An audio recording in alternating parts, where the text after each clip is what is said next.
जय श्री कृष्ण। आप सभी को फाल्गुन मास पूर्णिमा की ढेरों शुभकामनाएं। प्रिय दर्शकों, आज के इस वीडियो में बड़ी ही विशेष जानकारी आपको प्रस्तुत करने जा रहा हूं। बताऊंगा आपको कि फाल्गुन पूर्णिमा पर जो भगवान सत्यनारायण का व्रत है, चंद्र अर्घ्य व्रत है, पूजन है, वो अब आप कब करेंगे, क्योंकि जिस दिन पूर्णिमा है उस दिन ग्रहण है और भारत में भी ग्रहण है, चंद्र ग्रहण है, जिसका सूतक जो है वो बहुत सुबह सवेरे से ही आरंभ हो जाएगा। इस कारण से पूर्णिमा का दिन अर्थात जिस दिन सूर्य के मुख से पूर्णिमा है उस दिन सुबह से ही सूतक रहेगा। तो सत्यनारायण भगवान का पूजन कैसे करेंगे, व्रत कैसे करेंगे, कब करेंगे, क्या विधि है ऐसे में, क्योंकि सत्यनारायण व्रत का जो नियम होता है, मासिक होता है ये व्रत, उसका नियम है तो उसको छोड़ना नहीं चाहिए। तो इस व्रत को कैसे पूरा किया जाएगा, कब कथा करनी चाहिए और कब भगवान सत्यनारायण का पूजन करना चाहिए, विधि क्या रहेगी, नियम क्या रहेंगे, संपूर्ण जानकारी आपको इस वीडियो के माध्यम से प्रदान की जाएगी। आपसे निवेदन है कि वीडियो यदि थोड़ा सा भी उपयोगी लगे तो एक बार लाइक अवश्य कर दीजिएगा और परमेश्वर सत्यनारायण भगवान की कृपा प्राप्त करने के लिए कमेंट बॉक्स में अवश्य लिखिएगा श्रीमन नारायण या जय सत्यनारायण। भगवान सत्यनारायण इस कलयुग में सब कुछ देने वाले हैं, जो चाहेंगे वो प्राप्त होगा। आप देख रहे हैं सनातन धर्म का संसार ज्योतिष संस्थान का प्रतिष्ठित यूट्यूब चैनल सनातन धर्म का संसार धार्मिक। हम यहां सभी व्रत और त्योहारों की सही शास्त्रीय जानकारी प्रदान करते हैं। ज्योतिष शास्त्र और पंचांग के आधार पर आपको बताते हैं कौन सी तिथि कब है, व्रत आदि कब करना है, क्या विधि है, क्या नियम है और क्या गलती नहीं करनी है। यदि आप सभी व्रत और त्योहारों के सही शास्त्रीय जानकारी प्राप्त करते रहना चाहते हैं तो कृपया चैनल को सब्सक्राइब कीजिए और बेल आइकॉन को प्रेस कीजिए। जब आप सब्सक्राइब का बटन दबाएंगे तो वहां एक घंटी का निशान बना हुआ आएगा, उसे अवश्य दबाइएगा, तभी आपको हमारे सारे वीडियो प्राप्त होंगे, अन्यथा आपसे जानकारी छूट जाएगी। आइए अब जानकारी आरंभ करते हैं। बात करते हैं कि कब करना होगा हमें सत्यनारायण भगवान का व्रत पूजन और कैसे करना होगा, क्योंकि पूर्णिमा पर हो रहा है।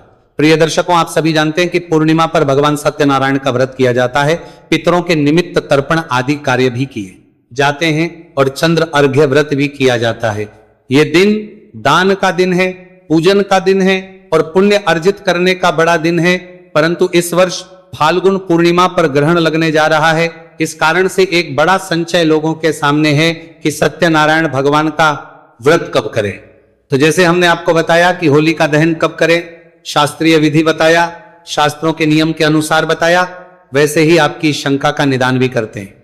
पूर्णिमा व्रत का जिनका नियम होता है उनके लिए व्रत महत्वपूर्ण होता है और वो इसे पूरी निष्ठा के साथ तो करते ही हैं, साथ ही बीच में इसे छोड़ा भी नहीं जाता है, इसीलिए वो लगातार करते हैं। संक्षेप में इसकी विधि बताता हूं, फिर जानकारी आपके सामने होगी कि ग्रहण में कैसे होगा यह व्रत पूजन। तो प्रिय दर्शकों, पूर्णिमा के दिन सबसे प्रथम कार्य जो है वो पूर्णिमा का पवित्र स्नान। पूर्णिमा का जो स्नान होता है वो अत्यंत कल्याणकारी होता है। इस दिन पवित्र नदियों में स्नान करने का नियम कहा गया है। जो पवित्र नदियों में स्नान करता है उसका कल्याण होता है। जो नदियों में ना जा सके स्नान करने, उसे घर पे स्नान करना चाहिए। और घर पे कैसे, उसे घर पे गंगा जल युक्त जल से स्नान करना चाहिए। अर्थात जो आपकी बाल्टी आदि है जल भरने की, उसमें पहले गंगा जल भरिएगा, फिर शुद्ध जल डालिएगा और उसके बाद आप उसे स्नान कीजिएगा। यह स्नान बड़ा कल्याणकारी होता है। स्नान आदि करके वस्त्र धारण कीजिए। वस्त्र धारण करके कि प्रतिदिन की जो पूजा पाठ है उनको किया जाता है। तदोपरांत आप पितृ तर्पण आदि कार्य करते हैं। गीता का 7वां अध्याय सुनते हैं, जो आपको अवश्य पूर्णिमा पर सुनना चाहिए, जो भगवान सत्यनारायण की कथा है। कुछ प्रांतों में या ये कहें कि कुछ लोग उसे प्रातः काल कर लेना उचित मानते हैं और कुछ लोगों का कहना है कि उसे सायंकाल को किया जाना चाहिए। ये अपनी अपनी मान्यताओं पर भी आधारित है, अपनी अपनी सुविधाओं पर भी आधारित है और कभी कभार मुहूर्त पर भी आधारित होता है। क्योंकि भगवान ने जो पूर्णिमा की कथा में जो वर्णन आता है, कहा गया है कि के बाद ही हमें सत्यनारायण कथा पूजन आदि करना चाहिए। इसमें सवाया प्रसाद जो है वो प्रमुख रूप से लेना होता है। और आप सभी जानते हैं कि प्रसाद के रूप में पंजीरी और पंचामृत का भोग भगवान को विशेष रूप से लगता है। पंजीरी बनानी है, आटा भून के पंजीरी बनानी है, और पंचामृत बनता है कच्चा दूध, दही, घी, शहद और शक्कर को मिला के पंचामृत है। और केले को काट के अवश्य रखना है। केले के छोटे छोटे टुकड़े करके और इसका भोग तुलसी दल रख के भगवान सत्यनारायण को लगाया जाता है। इस व्रत में सत्यनारायण भगवान के पंच अध्यायी कथा जो है उसको प्रमुख रूप से सुना जाना चाहिए। और ये जो व्रत है अब इसको दो विधि से पूर्ण किया जाता है। कुछ लोग क्या करते हैं कि सत्यनारायण भगवान की कथा आदि करते हैं, दिन में और सायंकाल को व्रत खोल लेते हैं। और कुछ लोगों का नियम है कि जब तक चंद्रमा उदित नहीं होता तब तक वो व्रत नहीं खोलते, चंद्रमा को अर्घ्य देके व्रत को जाता है। दोनों व्रत श्रेष्ठ हैं और दोनों का उत्तम फल है। ये अपनी अपनी कुछ लोगों की मान्यताओं पर आधारित है। वो चंद्रमा को अर्घ्य देकर व्रत खोलते हैं पूर्णिमा का, और कुछ लोग भगवान सत्यनारायण की कथा करके और व्रत खोल लेते हैं। अब प्रश्न ये उठता है कि इस वर्ष ये व्रत होगा कब और शास्त्र क्या कहते हैं, शास्त्र क्या अनुमति देते हैं। देखिए प्रिय दर्शकों, पूर्णिमा पर दो प्रकार के व्रत होते हैं। एक सत्यनारायण भगवान का व्रत जिसकी अभी हम चर्चा कर रहे थे, कथा आदि करते हैं और उसके बाद सायंकाल को व्रत खोल लेते हैं। दूसरा है जिसमें चंद्रमा के उदय होने पर ही सायंकाल को चंद्रमा को अर्घ्य देकर व्रत खोला जाता है। उसी के अनुसार निर्धारित होता है कि पूर्णिमा कब बनाई जाएगी। वस्तुतः शास्त्र कहते हैं कि पूर्णिमा का निर्धारण जिस दिन सूर्य के मुख से पूर्णिमा हो उसके अनुसार करना चाहिए। अर्थात सूर्य का उदय जब पूर्णिमा में हो रहा हो उस समय या उस दिन हमें पूर्णिमा मनानी है। अच्छा, उसमें भी नियम यह है कि सूर्य का उदय तो पूर्णिमा में हो रहा है। ध्यान यह भी देना चाहिए कि पूर्णिमा तिथि उदय के बाद कितने समय तक रहेगी। अगर 2 घटी रह जाती है, 2 घटी रह गई तो निश्चित रूप से आपको उसी दिन मनाना चाहिए, क्योंकि 2.5 घंटे के आसपास जब कोई भी तिथि रह जाती है सूर्योदय के बाद तो वो तिथि पूरा दिन मानी जाती है। हम इस वर्ष की बात करते हैं 2026 में कि 2026 में कब है, ये पूर्णिमा कब शुरू हो रही है, कब समाप्त हो रही है। तो 2026 में 2 मार्च दिन रहेगा। सोमवार का पूर्णिमा तिथि शाम को 5:55 पर आरंभ हो जाएगी। इसका समापन कब होगा? इसका समापन होगा 3 फरवरी दिन मंगलवार को शाम को 5:07 पर 5:07 पर इसका समापन होगा। अब उदया तिथिमान जो है पूर्णिमा के निर्धारण में देखा जाता है प्रमुख रूप से, तो उदया तिथिमान के अनुसार पूर्णिमा होनी चाहिए 3 मार्च को। 3 मार्च को पूर्णिमा है, यह बिल्कुल सही बात है, क्योंकि सूर्य के मुख से पूर्णिमा 3 मार्च को है। अब परेशानी यह है कि 3 मार्च को ग्रहण भी है।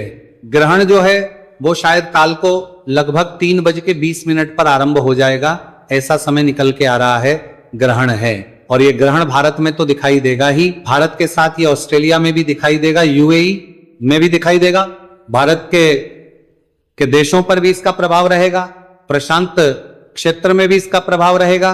और सूर्य ग्रहण कहां पे था? दक्षिणी अमेरिकी देशों में। लेकिन ये जो चंद्र ग्रहण है इसका असर नॉर्थ अमेरिका अर्थात उत्तरी अमेरिका के कुछ हिस्सों में भी रहेगा। और जैसा कि मैंने आरंभ में ही बताया कि भारत में तो निश्चित रूप से इसका प्रभाव रहने ही वाला है। ये जो ग्रहण है ये पूर्ण चंद्र ग्रहण होगा, आधा अधूरा नहीं, आंशिक नहीं होगा, पूर्ण चंद्र ग्रहण होगा, बड़ा चंद्र ग्रहण होगा। प्रश्न उठता है कि कब शुरू होगा, कब समाप्त होगा, सूतक कब से कब तक रहेगा? तो ये जो चंद्र ग्रहण है वो लगभग 3:20 का समय इसकी शुरुआत का बताया जा रहा है। सायंकाल को 3:20 और ये लगभग 7 बजे के आसपास तक रहेगा। इसके अतिरिक्त जो नियम है वो ये कहता है जी कि जो सूतक है ना ग्रहण का, वो 9 घंटे, चंद्र ग्रहण का सूतक 9 घंटे पहले और सूर्य ग्रहण का सूतक 12 घंटे पहले, तो 9 घंटे पहले इस ग्रहण का सूतक लग जाएगा। किस प्रकार से सूतक की शुरुआत होगी? 3 तारीख को सुबह 6:19 से 6:19 पर ये जो सूतक है ये आरंभ हो जाएगा। अच्छा जी, तिथि की गणना होती है सूर्योदय के बाद, और इस बार परेशानी यह है कि सूर्योदय होगा उससे पहले तो सूतक लग चुका होगा। तो इसमें किया क्या जाए? देखिए प्रिय दर्शकों, 3 तारीख को आप व्रत यदि करते हैं तो सबसे पहले तो शास्त्र कहते हैं कि जिस दिन ग्रहण हो उस दिन कोई भी शुभ कार्य नहीं करना चाहिए, पूजा पाठ का कार्य नहीं करना चाहिए, कोई भी त्योहार नहीं मनाना चाहिए, अर्थात कोई भी सत्कर्म नहीं किया जा सकता जब तक ग्रहण है या सूतक आरंभ हो गया है, तो सूतक में भी नहीं कर सकते। इस प्रकार से 3 तारीख को आप व्रत करने का सोचे तो 3 तारीख को पूजन नहीं हो सकता, क्योंकि सूतक सुबह 6 20 पे लग जाएगा, पूरा दिन सूतक रहेगा, फिर ग्रहण आरंभ हो जाएगा। कुछ पंचांग में ग्रहण को 5:58 पर समाप्त बताया जा रहा है। तो ऐसे में पूरा दिन तो आपका निकल गया, तो आप व्रत रहेंगे कैसे और व्रत का लाभ क्या होगा? क्योंकि मैंने बताया, शास्त्र कहते हैं कि ग्रहण में किसी प्रकार का व्रत नहीं करना चाहिए, क्योंकि ग्रहण बहुत समय है जब हमारे ग्रह पीड़ा की अवस्था में होते हैं, उसमें कोई भी अच्छा काम नहीं किया जा सकता। और भगवान सत्यनारायण की पूजा कब करेंगे? ग्रहण के समय में। पूजा तो सर्वथा वर्जित कही है, पूर्णतः वर्जित कही है। चाहे आप सिंधु ज्योतिष शास्त्र पढ़ लीजिए, चाहे मुहूर्त चिंतामणि कर लीजिए, सभी ने ग्रहण के समय को पूजा पाठ के लिए पूर्णतः त्याज कहा है। तो अब ऐसी अवस्था में किया क्या जा सकता है? देखिए, 3 तारीख को तो भी अवस्था में अब करना उचित रहेगा, क्योंकि 3 तारीख को यदि आप करते हैं तो करना उचित नहीं है। मान लीजिए आप व्रत कर लें किसी प्रकार से, तो कुछ लोग हो सकता है कि आपको कहें कि सायंकाल को कर लीजिए, आप ग्रहण समाप्त हो जाएगा 6 बजे। उसके बाद आप सत्यनारायण भगवान का पूजन कर लीजिए। अब मैं यहां आपको इसका समाधान बताता हूं। नियम यह कहता है कि जो पूर्णिमा के व्रत हैं, एक जो दिन में खोला जाता है और एक चंद्र अर्घ्य व्रत होता है। तो जब के अनुसार निर्धारण ना हो तो प्रदोष वेला के अनुसार निर्धारण कर लेना चाहिए, अर्थात चंद्रमा के अनुसार निर्धारण कर लेना चाहिए। जब कभी ऐसी स्थिति उत्पन्न हो जाए, जैसे इस बार है कि अगर आप सूर्य के अनुसार चल रहे हैं, सूर्य के मुख के अनुसार चल रहे हैं, तो आपको उत्तम तिथि उत्तम दिन प्राप्त नहीं हो रहा है, तो फिर चंद्र उदय के अनुसार निर्णय करना चाहिए। और ये जो व्रत है पूर्णिमा का, इसका चंद्रोदय के अनुसार इसलिए भी निर्णय कर सकते हैं कि इसका एक व्रत चंद्रमा को अर्घ्य देके भी खोला जाता है। अब प्रश्न उठता है कि चंद्रमा जिस दिन पूर्णिमा में उदय हो, आप उस दिन इस व्रत को कीजिए। चंद्र उदय कब है? पूर्णिमा में। देखिए, यदि हम 3 तारीख की बात करें, 3 मार्च की, तो 3 मार्च को चंद्र उदय होगा 6:15 पर, लेकिन पूर्णिमा तिथि की समाप्ति हो जाएगी 5:07 पर, अर्थात उदय ही प्रतिपदार्थी में हो रहा है। चंद्रमा का उदय पूर्णिमा में नहीं हो रहा है, पूर्णिमा का चांद नहीं मिल रहा है। हम बात करें 2 तारीख को, तो 2 तारीख को जो है पूर्णिमा तिथि शुरू हो रही है शाम को 5:55 पर। 2 मार्च सोमवार शाम को 5:55 पर पूर्णिमा आरंभ हो रही है। अब चंद्र उदय की बात करते हैं, तो 2 मार्च को चंद्रमा का उदय जो है वो लगभग 6:23 पर बताया जा रहा है। अर्थात चंद्रमा के उदय से पहले ही पूर्णिमा गई होगी, तो पूर्णिमा में ही चंद्रमा का उदय होने जा रहा है। कब? 2 मार्च को। तो प्रिय दर्शकों, शास्त्र ये कहते हैं कि ऐसी अवस्था जब भी उत्पन्न हो कि आप सूर्य व्यापिनी पूर्णिमा में व्रत ना कर पाए, तो चंद्र व्यापिनी पूर्णिमा में व्रत कर लेना चाहिए, उसमें कोई दोष नहीं है। हो सकता है कुछ लोग आपको यह भी कहें, अरे नहीं नहीं, उस दिन तो चतुर्दशी है, चतुर्दशी में नहीं करना व्रत। आप ये समझिए, आप चतुर्दशी में पूर्णिमा में व्रत कर रहे हैं कि जिस दिन चंद्रमा का उदय पूर्णिमा में हो रहा है, तो इस प्रकार से व्रत आप कीजिए। 2 तारीख को और होली जलाने का जो कार्य होगा वो भी होगा। इस बार 2 ही तारीख को मुहूर्त बता दिया है। भद्रा पुच्छ का नियम है, भद्रा तो शुरू हो जाएगी, लेकिन मुख जो है वो आगे आएगा। बाद में पहले भद्रा पुच्छ है, इसीलिए सायंकाल को होली जलाने में भी, दहन करने में भी कोई दोष नहीं है। सायंकाल को आप चंद्रमा को अर्घ्य दीजिएगा चंद्रोदय के बाद, और दिन में आप भले प्रकार से देखिए। भद्रा है, परंतु ये भद्रा कब है और कब समाप्त होगी? देखिए, भद्रा की जो शुरुआत हो रही है वो हो रही है 5:55 से, तो 2 तारीख सुबह से भद्रा नहीं है। पाठ पूजा पे वैसे भी उसका अधिक प्रभाव नहीं होता, और अगर माना भी जाता तो इस बार तो भद्रा वैसे भी शाम को 5:55 पे आरंभ होगी। सत्यनारायण भगवान की कथा, व्रत, पूजन आदि सभी कार्य आप सुबह से शाम के बीच में कर सकते हैं, कोई दोष नहीं। पूर्णिमा व्रत अवश्य कीजिएगा, लेकिन इस वर्ष फाल्गुन पूर्णिमा का व्रत कब करना है? फाल्गुन पूर्णिमा का व्रत आप करेंगे 2 मार्च को, 3 मार्च को नहीं। चंद्र व्यापिनी पूर्णिमा आप करेंगे, उत्तम रहेगा। अब बात करते हैं कि जो होली है, रंगों वाली होली, वो कब मनानी चाहिए? तो प्रिय दर्शकों, रंगों वाली होली का जो विधान है वो प्रतिपदा का कहा गया है कि फाल्गुनी शुक्ला प्रतिपदा को मनाई जानी चाहिए। रंग भरी होली, रंगों वाली होली या धुलेंडी, छारंडी, जिस भी किसी नाम से आप उसे जानते हो। और प्रतिपदा तिथि सूर्य के अनुसार, उदय तिथि मान के अनुसार रहेगी 4 तारीख को। तो होली जो है रंगों वाली, वो 4 तारीख को मनाई जानी चाहिए। एक तो ये कि प्रतिपदा को मनाई जाती है, इसलिए 4 को मनाए।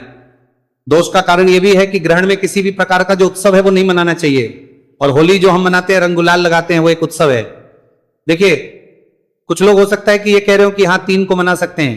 रंग ही तो लगाना, ये केवल रंग लगाना नहीं है, ये हमारा त्योहार है और उत्सव है।